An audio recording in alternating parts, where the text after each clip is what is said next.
can make the arrangements at once. Good luck out there.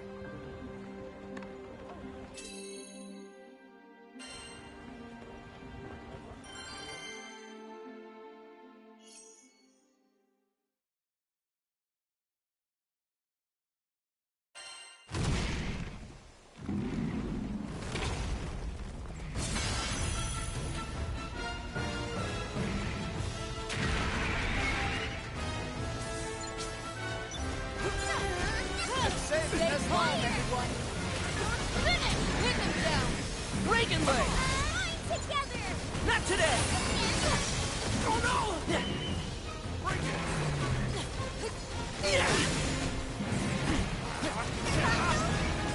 Looking good. Now's our chance! They're in my sight. Let's go! Just like that! Keep focused. Yes! Gotcha! You want to get left behind. When the going gets tough. Don't let up! Oh, you're in for it. Reagan leg! Oh no!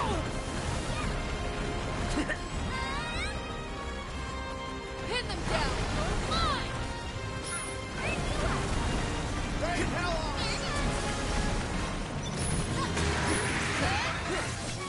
Yes, looking good!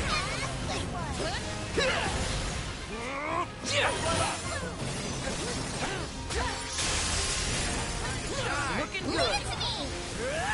Just like that! Here we go! You have my blade! They're finished! Don't let up yet! Yeah, Great. let's move. Understood. Focus up, Theo. Ever tasted lead? First attempt. Here goes! You're finished!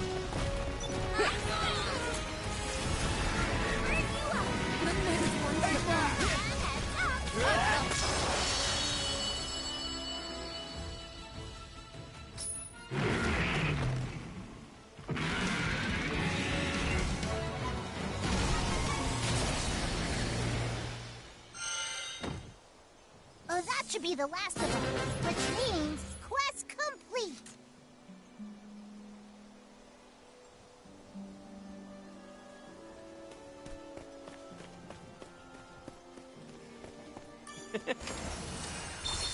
Nice find. Let's see. Ooh.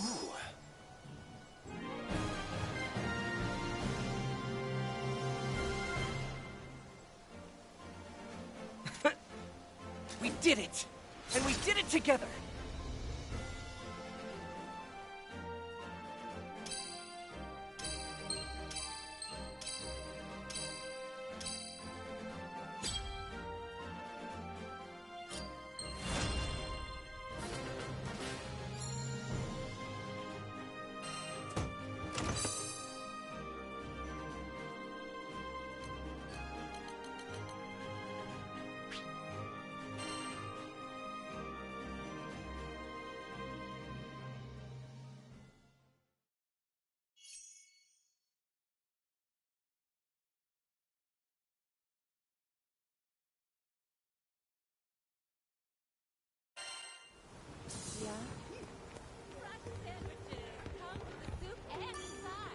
Hello there. Right.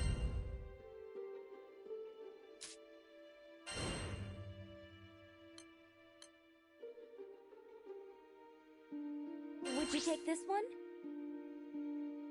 Good luck out there.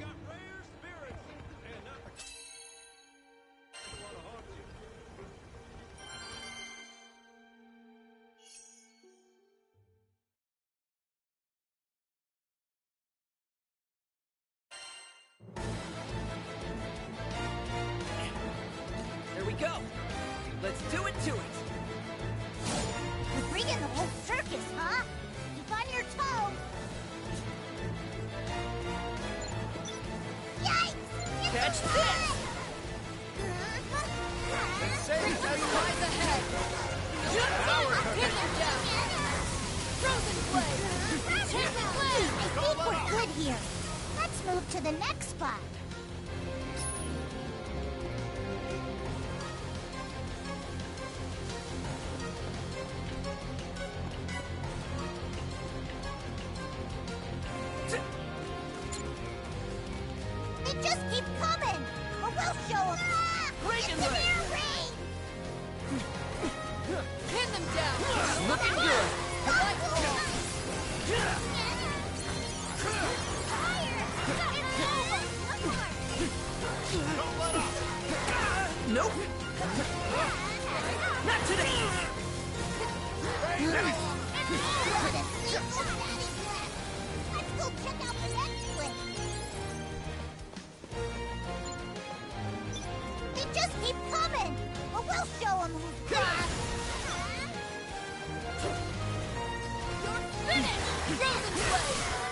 How's that? Looking good. Just like that. On my mark. Don't let up! That all?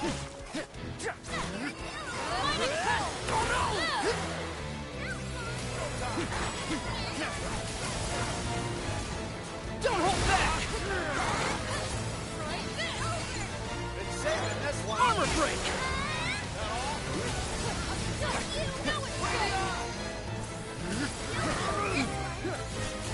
Enchanted land!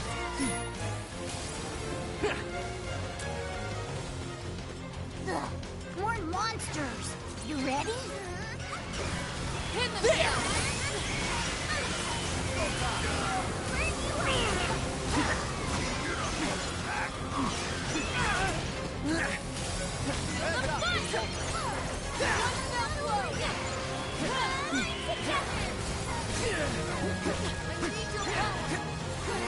Catch this!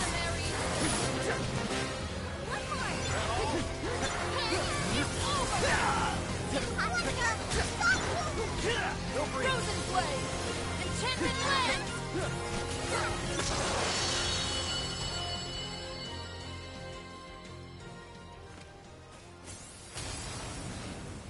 And I think that's everything. You were awesome out there.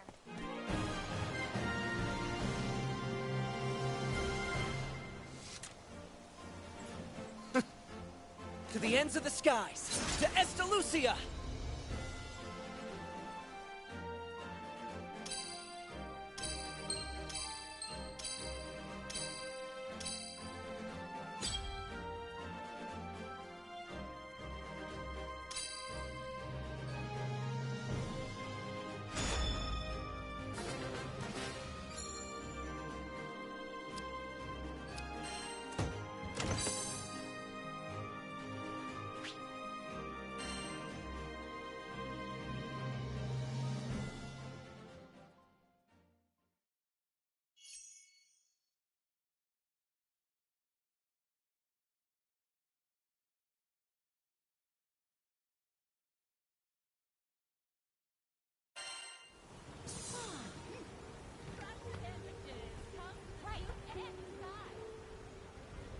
Oh, please. So then... We got players, spirit, and not the kind that want to haunt you. Yeah? All right. Your stomach growls? Give it what it wants. Hello there. Right.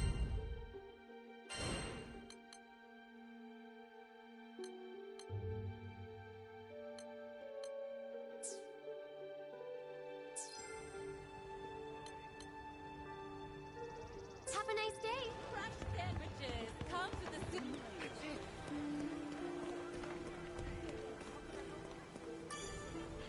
What can I do you for? Look who it is. I love to barter. What can I trade you for?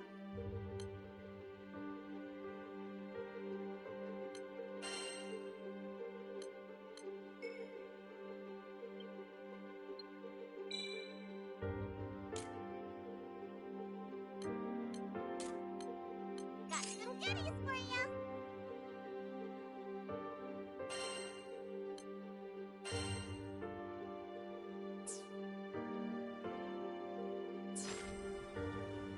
Appreciate the support. Welcome. Which crew member would you like to call?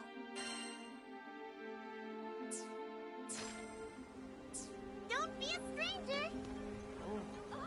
Incredible! Excuse me. So then.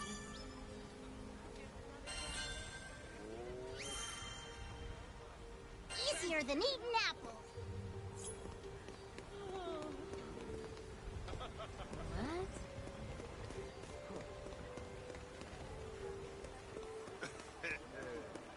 We've got lunch specials. Good food, good prices.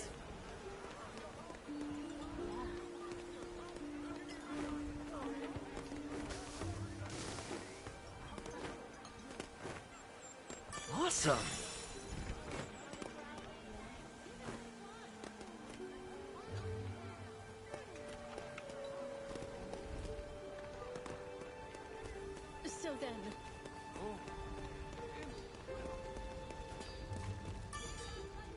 Got an order? Want your weapons tempered?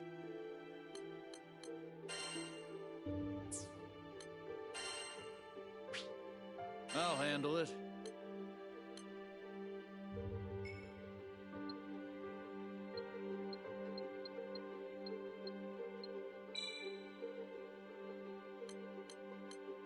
Success.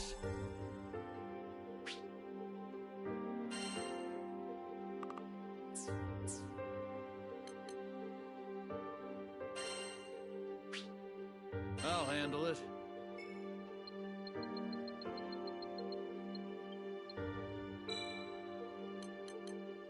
Good.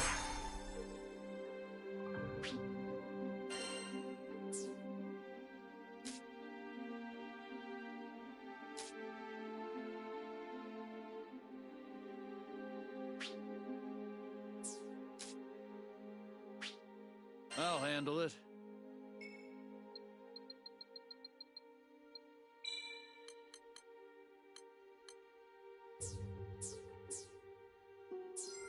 Your weapons won't betray you. What?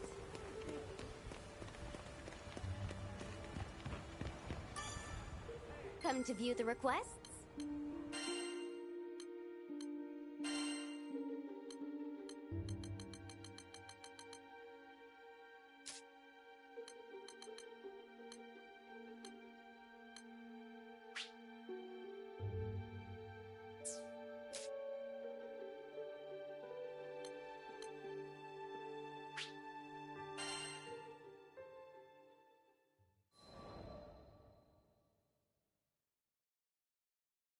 Our adventure began with a strange light falling over my home island of Zinkenstill. I chased it to the impact site, where I found a blue-haired girl named Lyria and a knight, Catalina. The girl was shaken, and pretty soon I learned the reason why. She was on the run from Erste Empire soldiers. I knew an unfair fight when I saw one, so I stepped up to protect Lyria from those awful tyrants. Catalina and I fended them off well enough, but when their backs were in the corner, they released a fire-breathing hydra. It charged me, sending me flying into the tree line. Moments away from death, all I could think about was Dad. He'd been the one who trained me, and he'd done a great job, but... well, who expects their son to get attacked by a five-headed horror? He was going to be devastated. So, it's all over. Just as I began to sink into darkness, a gentle light enveloped my body. Lyria, breathed by a mystical halo, was floating above me with her hand outstretched. She explained that she was going to merge our life forces. Fortunately, it worked. From that moment forward, Lyria and I would be inextricably linked. Looking into her blue eyes, I knew I had nothing to fear, not even death itself. Two people, one life, a greater whole.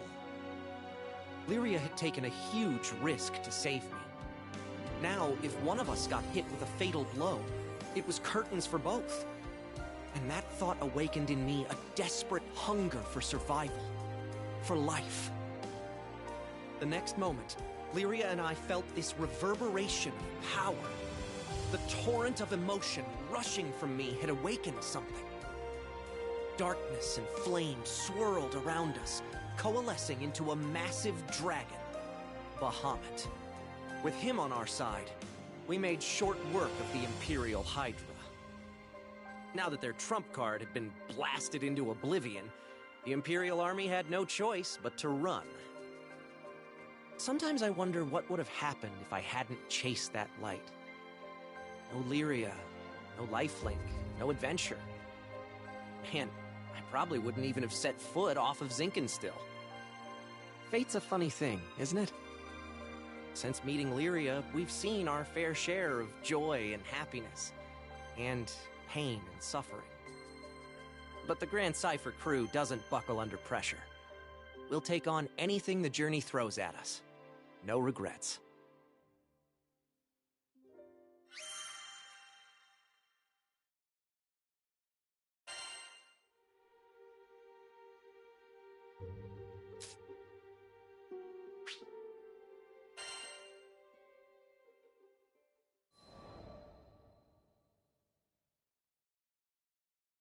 You think you know the sky and wind, but then you come to a foreign land, where unfamiliar songs on the air beckon you toward the unknown. Catalina, where do you think this breeze is coming from? The wind rustled Lyria's hair affectionately as she spoke. From somewhere far, far away. Much time has passed since Lyria and I escaped from the Erste Empire and met the captain in the woods of Zinkenstill.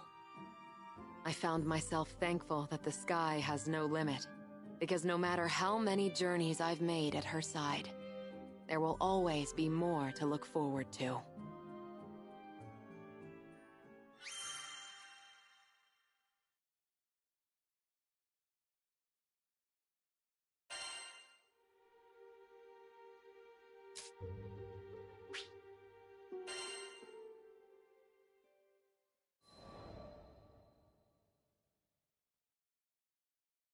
Piloting an airship ain't easy work, but whether it's plotting a windward course or conducting some routine maintenance, you can always count on experience and intuition.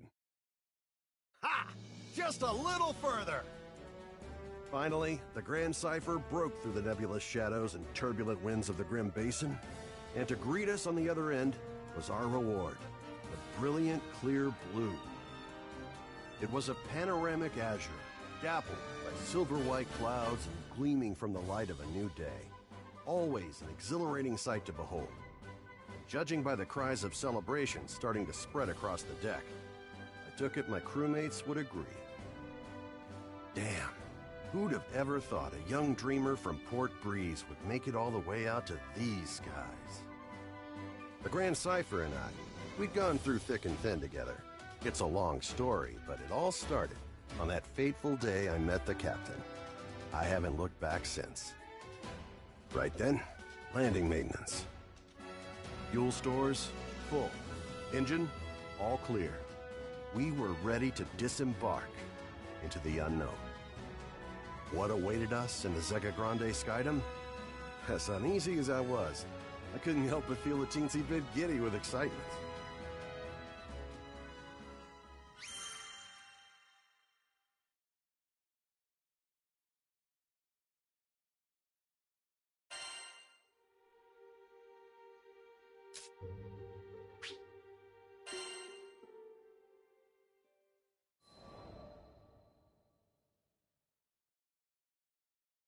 If I hadn't met Master Zaka on that fateful day, if he hadn't saved me, there's no way I'd be where I am now. I'm from the Vaults Duchy, where the weather's sweltering all year long, thanks to a river of lava that flows through the island. My hometown might not have been the most scenic place, but as long as I had Master Zaka with me, I was happy. After traveling for so long, I can finally say that with pride. Before I left on my journey, I was completely clueless. When my master went missing, I just ran around like a chicken with its head cut off. I was looking for something, anything that would help me find him, and that's when I met the crew. The reason behind his disappearance turned out to be even worse than I could have imagined. The Erste Empire had driven him out of his mind. They had manipulated him into awakening the primal beast that had lain dormant beneath the ground, Colossus. Fortunately, I was able to break through to him, thwarting the Empire's attempt to exploit Colossus's powers for conquest. I learned that they were doing all sorts of horrible things, even to their own people, in order to achieve their goals. My master was a kind person who never hesitated to help those in need. I resented the Empire for making him suffer. And I couldn't just sit around when there was work to be done. That's why I decided to join the crew. To stick it to those Empire jerks and give their victims something to smile about.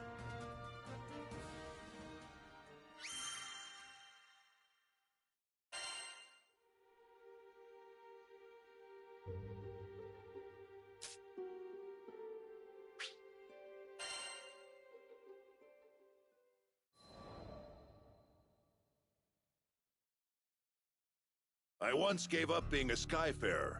Also, I could take up arms to protect my home island, Auguste. Man, she was special. You see, there aren't too many places in Fana Grande with oceans, much less ones as gorgeous and pristine as Auguste's. And I'd be damned if I stood by as the Earthstay Empire sullied its waters with the byproducts of their weapons research. It goes without saying that I enlisted. Good thing, too, because it was in the midst of the ensuing war that I met the Grand Cipher crew. They helped us, the local mercenaries, I mean, take a stand against those Imperial punks. It wasn't a picnic, but we weren't gonna go down without a fight. In the end, the war wasn't decided by either side, but by the patron deity of the land, Leviathan, who damn near drowned Auguste in a fit of rage. Anybody's troubles would have seemed small compared to a battle like that, huh? Well, not long after, as if irony was waiting to bite me on the ass, my estranged daughter showed up out of the blue. I know what you're thinking. What kind of parent wouldn't rejoice at seeing their child again? But it's complicated, and it's all my fault. Man, the way Apollonia looked at me, like a wolf staring down her bunny-eared breakfast. I couldn't face her. But this crew, there was something about their vitality, you know? Here were these young'uns standing against impossible odds and coming out stronger for it. Maybe if this old man took good notes, he could eventually have an honest conversation with his own baby girl. So, I asked to join the crew, and took up a life of skyfaring once again. The next time my daughter and I met, I wouldn't let fear and regret keep me from moving forward.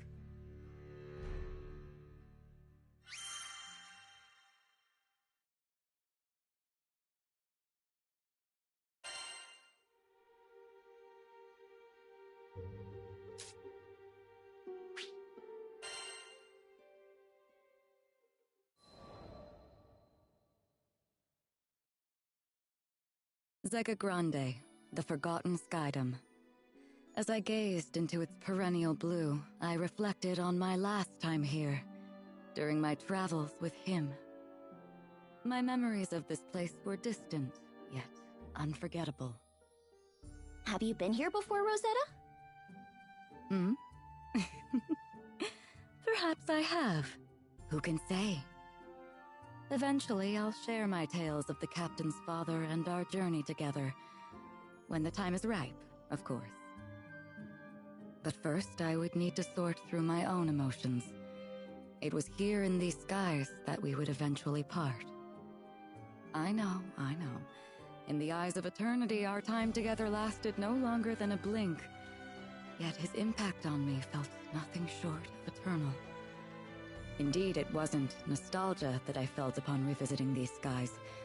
Rather, it was the significance of this place, and all that transpired here, that weighed heavily upon my heart.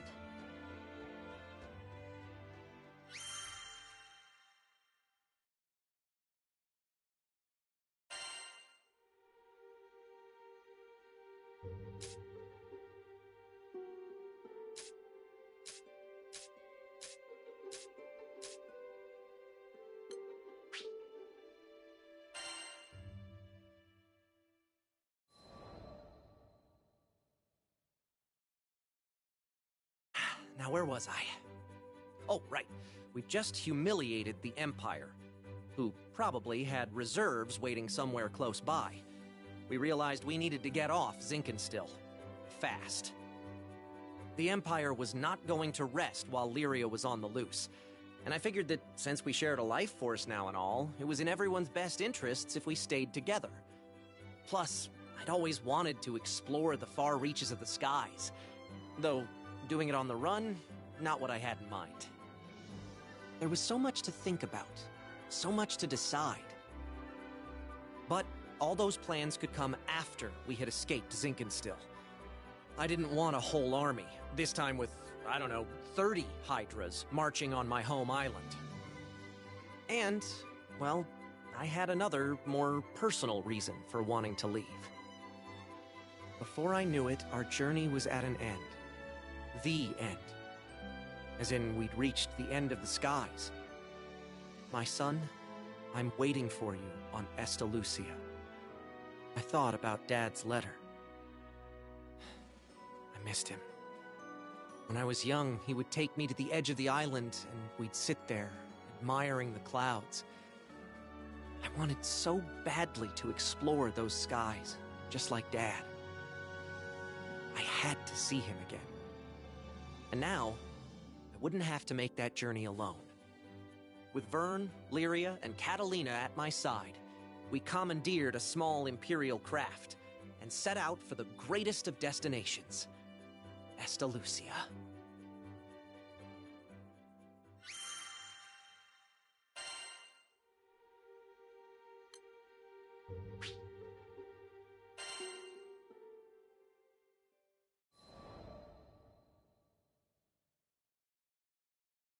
From the moment we left Zinkenstill, our adventures were hectic, to say the least. Catalina, who claimed to be an experienced pilot, crashed our small vessel onto the gusty fields of Port Breeze.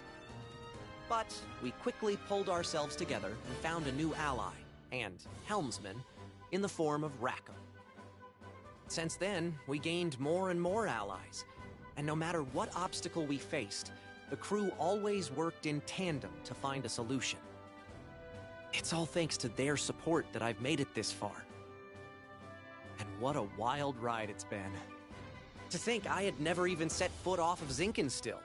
But now, I can't even count the number of islands we've saved, let alone visited.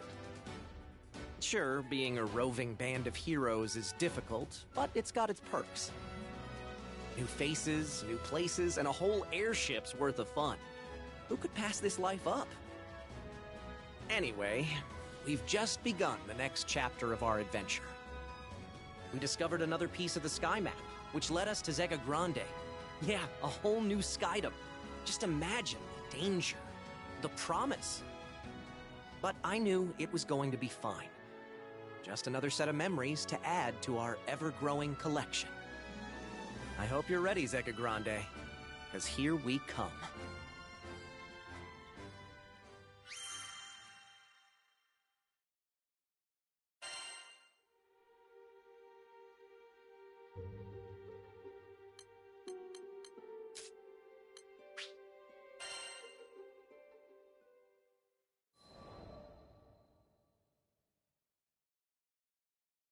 Lyria and I first crossed paths when I was still a knight of Erste, and she a tool in the Empire's mad experiments on dark essence. So you're Lyria. I was appointed to stay by her side as both captor and guardian. She reminded me of a beautifully crafted puppet, never moving or speaking unless commanded. Her expression was fixed, and her eyes were bright, but cold, as if made of glass. Moved to pity, I wanted at the very least to light a smile on her face. But I may as well have been talking to a doll. I couldn't find the part of her that was alive. It wasn't until many days had escaped us that I realized Lyria was a real girl with a feeling soul. She simply didn't know how to act like one. So, I taught her to laugh when she felt joy, and cry when she felt sadness. Through books and reverie, I taught her to long for the outside world, and when colors on a page were no longer enough, I took her hand and led her to the roof of the military base. The illustrations Lyria had seen were lovely, but the sky now stretching above her was boundless and so luminous that it drew forth tears. And finally, her blue eyes shone, as if they were two patches of sky lit by a sun from within her. That sun melted my heart. There, with the open air as our witness, I made her a promise. Someday, we'll sail this endless world together. I swear it.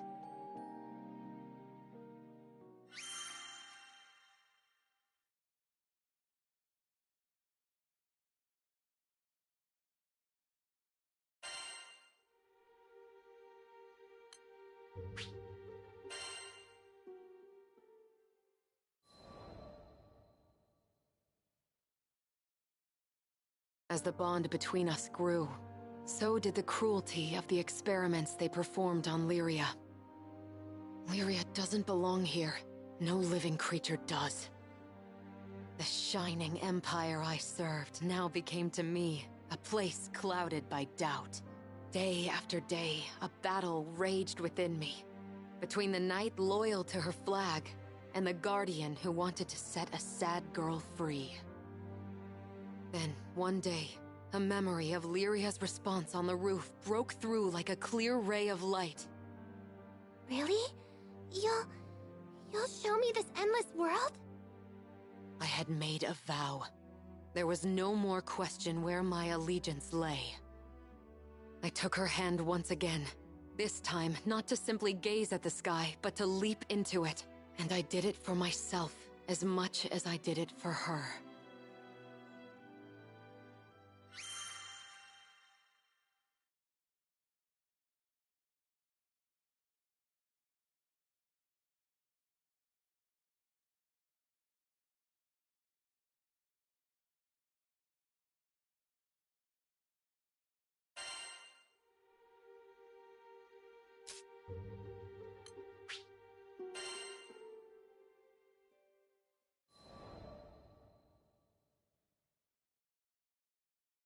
Ah, the Grand Cipher. Ever since I found her abandoned behind a cliff, it was love at first sight.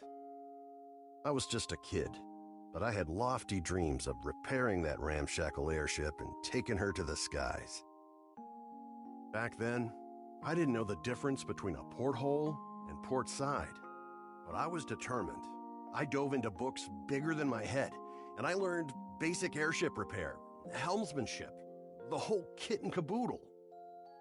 After a ton of elbow grease, the day had come. The Grand Cipher was finally ready for a test flight.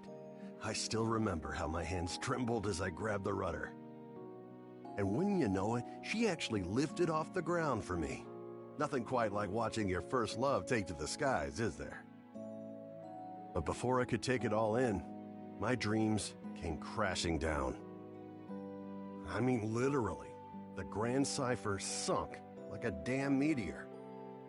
100 different things could have caused it, but that didn't matter. Years of work went kaput in the blink of an eye. Betrayed by the very skies I longed for, I was crushed. Looking back now, it sounds stupid, I know, but it really felt like I had nothing to live for. I put all my hopes into that hunk of scrap.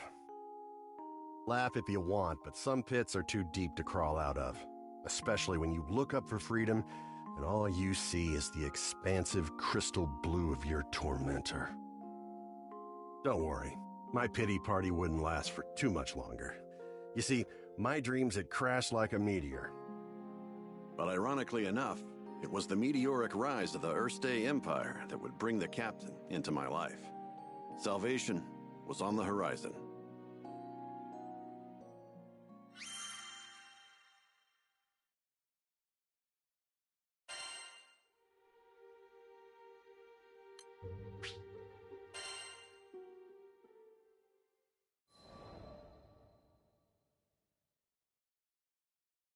Just as I'd given up on flying, the Erste Empire had arrived in Port Breeze, and they were hell-bent on exploiting our local protector, the primal beast of wind, Tiamat. Their twisted machinations caused her to go on a rampage. Port Breeze was in peril. Fortunately, we had an ace up our sleeve, Lyria. Thing is, Lyria needed to get close to Tiamat, which meant we had to go up, and to go up, we needed to fly. Thought I'd already closed that chapter of my life when the skies betrayed me, but lives were on the line. Quick, get on the Grand Cipher! I don't know what got into me. She fell once before. Hell, I knew she might fall again. Nothing like a healthy fear of death to keep you grounded, eh? But the people of Port Breeze, and my new crewmates, had entrusted their fates to my piloting skills. My own fear was insignificant. All I needed to do was trust myself too. It's a damn shame it took me this long. But I'm back now, and ready to face the skies if you'll have me. As the Grand Cypher's engine purred to life, I knew I would no longer be encumbered by fear. I gripped the mast with pride as I set our course directly above to the rampaging Tiamat. Lyria quelled the primal beast, and catastrophe had been averted. Not to mention, I could finally dream again. Ever since that day, I've been the helmsman for the Grand Cypher and its crew. And it's been one hell of a ride. I've since formed a pact with good old Tiamat and made amends with the shipwright Primal who built the Grand Cypher, Noah. So, Zega Grande Skydom might be uncharted territory, but my role remains the same. See our crew arrive safely, no matter the destination. And that includes Estalucia. Some folks might call reaching the end of the skies an impossible dream, but I ain't too worried. With the Grand Cypher as our wings, anything's possible.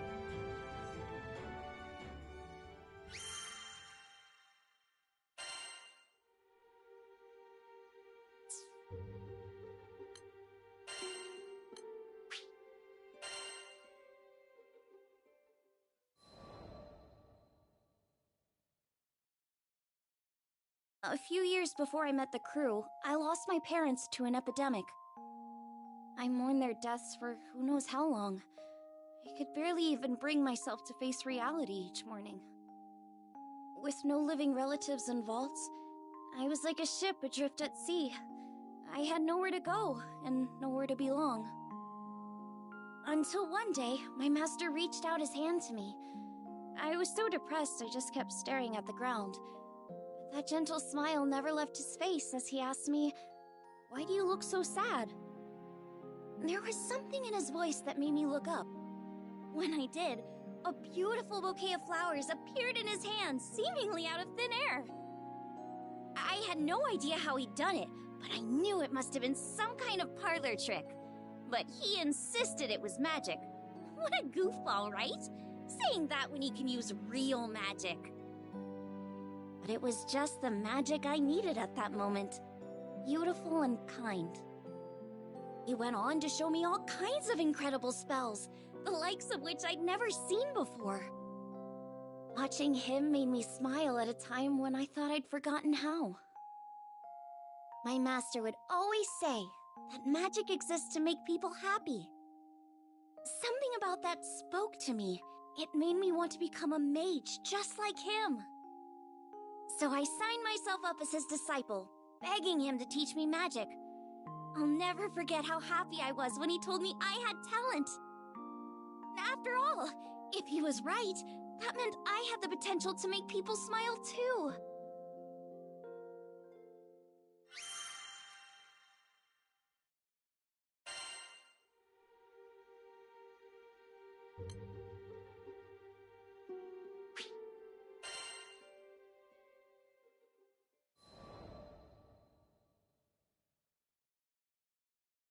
One day, shortly after I joined the crew, I suddenly lost the ability to use magic. No matter how many times I tried casting a spell, nothing happened. I had no clue what to do. The rest of the crew thought Master Zaka might have the answers I needed, so we set sail for Vaults. It'd been forever since I'd been back home. My master was thrilled to see how much I'd grown. I opened my mouth to ask him about my problem, but when I saw how happy he looked, I just couldn't bring myself to do it. I promised him that I'd come back as a great mage, but there I was, unable to cast even a single spell. The last thing I wanted was for him to be disappointed in me. Around that time, an epidemic returned to Vaults, the same disease that had claimed the lives of my parents. Wanting to keep it from spreading any further, my master headed to the clinic to speak with the people who'd been infected. But he ended up getting sick too. The source of the epidemic turned out to be an evil spirit that revealed itself to us right there in the clinic. I immediately confronted it. That rotten creature had already taken my parents from me. I wasn't gonna let it take anyone else.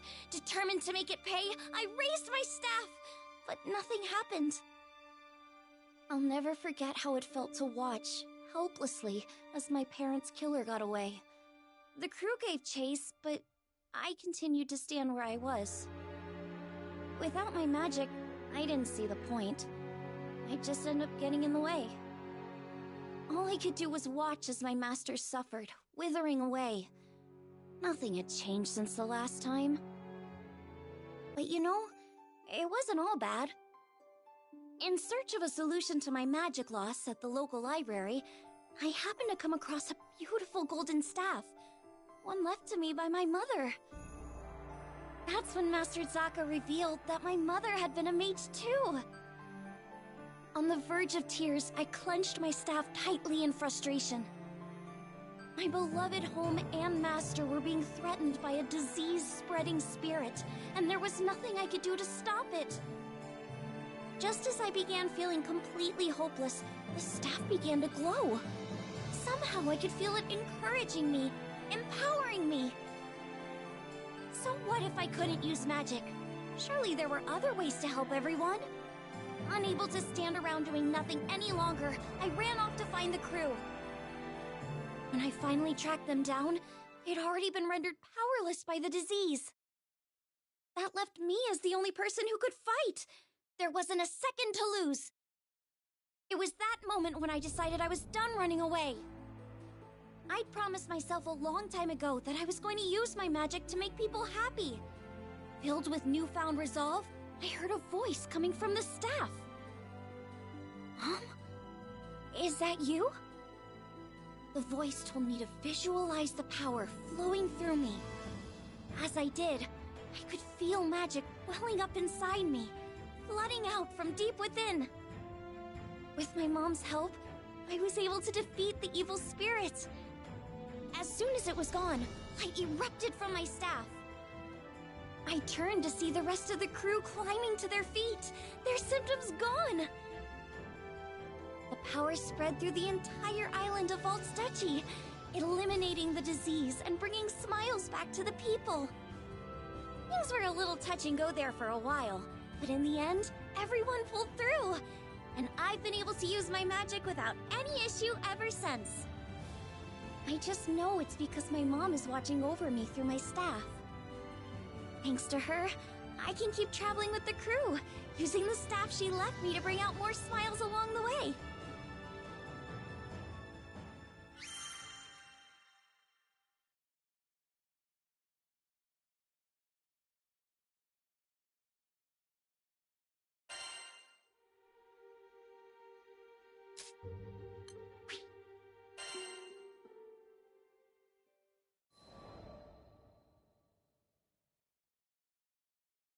How'd me and my daughter end up estranged?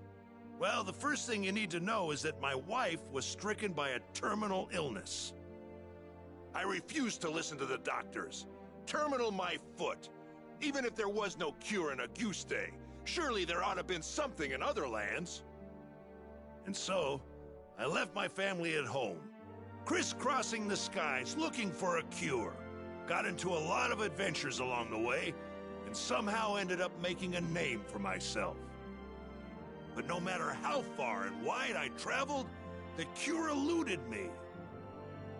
And while I was away, my wife, she breathed her last. I wasn't there for her when she needed me most. I never even got the chance to say goodbye. Regret and self-loathing crashed over me in never-ending waves, threatening to pull me under. You can't even begin to imagine the pain. And there was nothing I could do about it. It was all my fault. My daughter spent countless days looking after her sick mother, fighting off fear and dread. It's not hard to imagine why she hates me. She must have asked herself time and again, why was her father gallivanting across the skies while his family suffered? By the time I finally came home, she was long gone. There were no other relatives to turn to. The only family she'd known was no more. All I could do was stand dazed and helpless in the cold, empty shell of the home we'd made.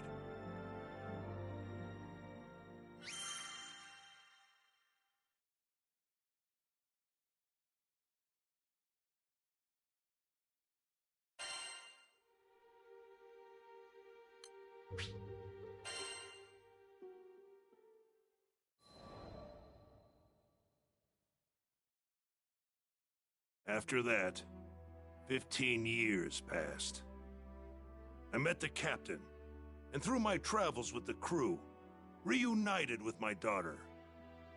This might surprise you, but we didn't have a tearful, touching father-daughter reunion the second time around either. I spent so long telling myself that the next time we met, I'd face up to my past. But when the moment came, I froze. What could I possibly say or do for her as a father, after all this time? Any courage I'd mustered withered in the face of her scorn, and I was left standing there, feeling like an old bastard. Sometime after this heartwarming reunion, I bonded with Leviathan, and through our link, saw glimpses of what lay in my daughter's heart. I thought I had escaped all those painful memories, but here they were. In that world created by the pact with Leviathan, my wife was still alive. I saw how things might have been if I had done things differently. Of course, I knew none of this was real, but I would rather stay in a world of memory than live in a cold, lonely reality without her. But she wasn't having any of that. She said I couldn't sacrifice my future to dwell in the past. She made me promise to fix things between myself and our daughter. Said she'd boot me out of the ocean if I came back without completing my task. Her words finally gave me the push I needed to face my past and start on the path to a brighter future. They gave me the strength to fight for my daughter in her hour of need. And I'd like to think that I finally did something fatherly, if only just the once. Of course, I don't expect our relationship to be mended with one conversation or act of bravery. But little by little, I think we're getting there.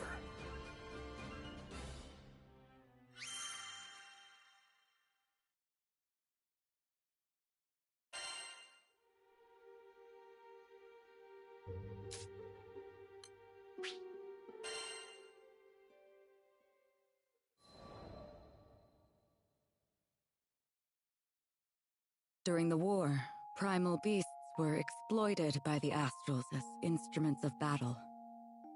Withered and faded, one primal would eventually drift to Lumassier Archipelago, making a home for herself.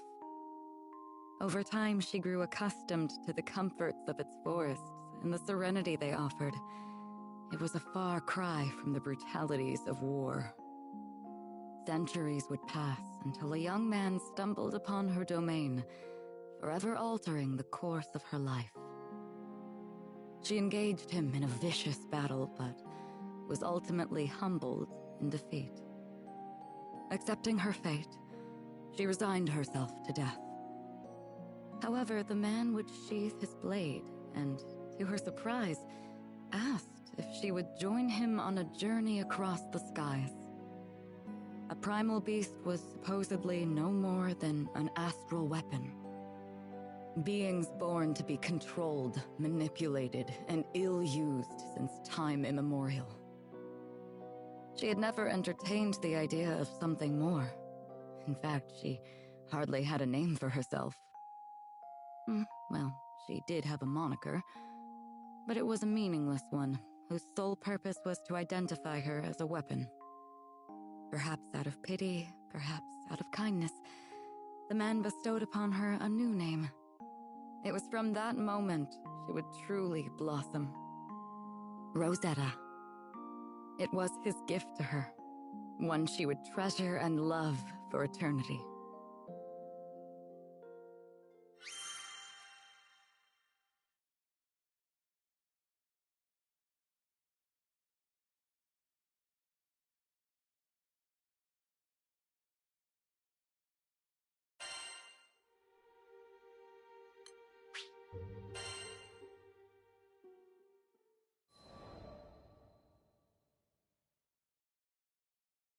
With every union comes an inevitable separation. When his journey neared its final chapters, as he took up arms against the god of destruction, I returned to the forests of Lumassier. After my return to the archipelago, I briefly longed for his companionship, but the flora and fauna kept me company. Decades came and went, and one day I would encounter yet another young visitor to the island. There was no mistaking it. This was his offspring. I realized at that very moment the time had come. He had entrusted this child to me from the ends of the skies. My heart swelled, but I concealed my excitement, flashing naught but a smile at the young captain. I would join the up-and-coming Skyfarer's crew on the Grand Cipher for another journey across the skies, this time as a bystander. During their travels, they would experience joys and triumphs, alongside loss and hardship. I continued to observe from afar, doing my best to obscure my true intentions. My roots were well planted in the past. Knowing what I knew, would I be able to act as a part of their crew in earnest? Before long, my ambivalence would come to a head. My convictions had begun to waver. Was this the right approach? Of course, I was conscious of reality. I knew their journey wouldn't be easy. They would have to face the harsh life the skies had in store for them. And with our foes only becoming more and more cumbersome even for myself, could I possibly protect them? My presence on the Grand Cipher was inconsequential, and at worst, a hindrance to the crew. I thought if I weren't here, the captain, EO, the entire crew would handle themselves just fine. Perhaps the time had come to retire to the forests once more. But as I was preparing to leave, EO grabbed my hand so sweetly, so innocently, and said she needed me to stay. I couldn't bring myself to abandon her. I would be the bystander no longer. Everyone in the crew had a role to play, and I would be the exception no more. Finally, I found my purpose. I was free to experience the skies once again, hand in hand with the captain. It wasn't duty or obligation that anchored me to this crew. It was love. And I promised to always protect them. I would leave no regrets in the skies. Thus, our journey continued. Only this time I felt that I was a true member of the Grand Cipher.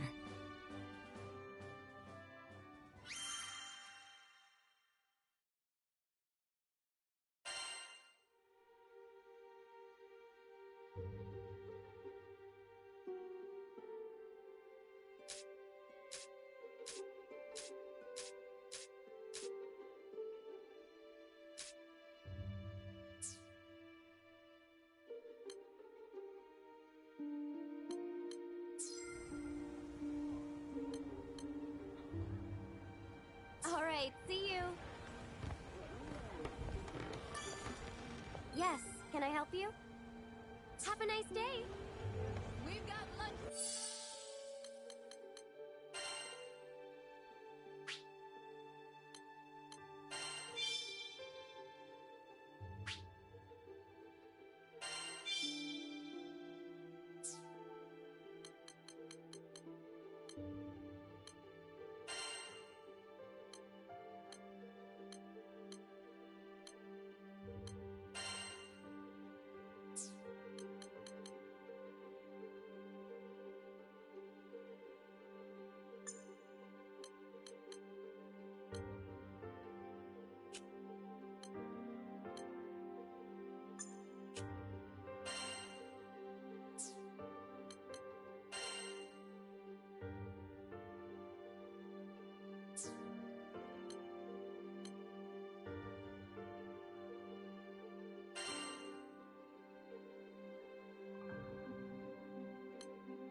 I'll give it my damnedest.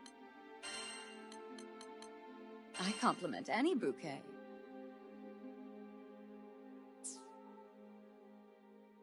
Special good food, good prices. Come to view the requests? What do you think?